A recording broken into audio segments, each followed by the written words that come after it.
রোববার থেকে শুরু হচ্ছে রমজান। আগের দিন তাই বাজারে ভিড়। সকাল থেকেই কারওয়ান বাজারে ভিড় করেন ক্রেতারা।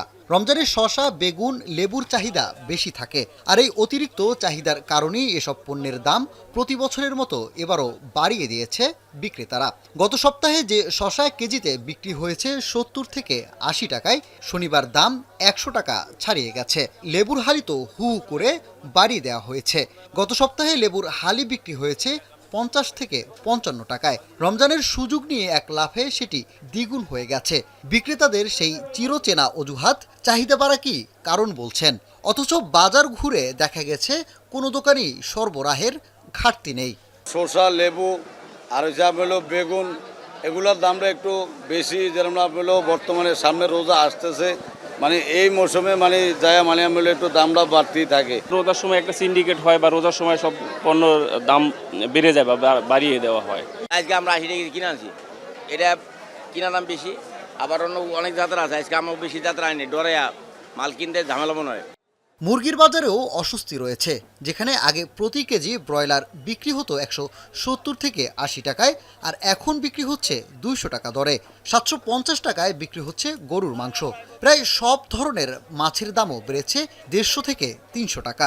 রমজান মাসকে ঘিরে অধিক মুনাফা না করার আহ্বান ছিল ক্রেতাদের কণ্ঠে। কার কাছ থেকে ব্যবসা করতে পারবে, কে কার কাছ থেকে ঠকিয়ে মানে মুনাফা অর্জন করতে হবে, সেদিকে সবার নজর। ব্যবসায়ীরাও মানে রমজানের যে আদর্শ সেদিক থেকে সরে গিয়ে তারা শুধু মুনাফার পিছনে দৌড়ায়। যেগুলা বড় মাছ আপনার কিনছি, আপনার আগে ৬০০ টাকা করে, এগুলা কিনতে আছে আপনার ৬৫০ করে। বিত্তবান যারা আছেন তারাই মাছ মাংস খাচ্ছেন, মধ্যবিত্ত যারা বা নিম্ন মানের লোকরা যারা আছেন তারা কিন্তু খেতে পারছেন না ঠিক করে। বেশ কয়েক মাস ধরেই সয়াবিন তেলের সংকট রমজানের আগেও কাটানো যাচ্ছে না। বাণিজ্য উপদেষ্টার আশ্বাসের পরও বাড়েনি তেলের সরবরাহ। কয়েক দোকান ঘুরেও তেল পাচ্ছেন না ক্রেতারা। বিক্রেতাদের শঙ্কা, সংকট তৈরি করে বাড়ানো হতে পারে তেলের দাম। তেল কোম্পানিগুলা যদি একটু দাম বাড়াইতে পারে তাহলে তেল অ্যাভেলেবেল হয়ে যাবে। আমি যতটুকু মনে করতেছি তেল দিতেছে, মানে অল্প অল্প দিতেছে। মার্কেটে বাজারে অনেক তেলের অনেক সমস্যা, তেলের অনেক ক্রাইসিস, তেল পাওয়া যেতেছে না। কিন্তু অন্য মাল ঠিকই দাম যাই হোক, কম হোক, বেশ হোক, পাওয়া যায়। ৩ দোকান ঘুরে হচ্ছে সয়াবিন তেলের সন্ধান পেলাম, এখানে ২ লিটার সয়াবিন তেল কিনতে পারছি তাও।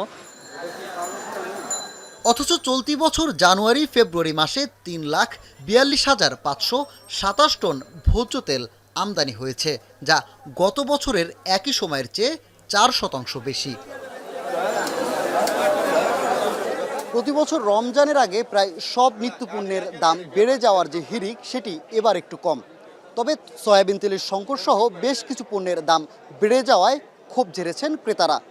তাদের দাবি অন্তত রমজান মাসের পবিত্রতা রক্ষার্থে যেন বাজার পরিস্থিতি স্বাভাবিক রাখা হয়। আর সেজন্য দরকার হলে প্রতিনিয়তই কর্তৃপক্ষকে বাজার নজরদারিতে রাখার আহ্বান তাদের। সানিম মৃধা, এখন, ঢাকা।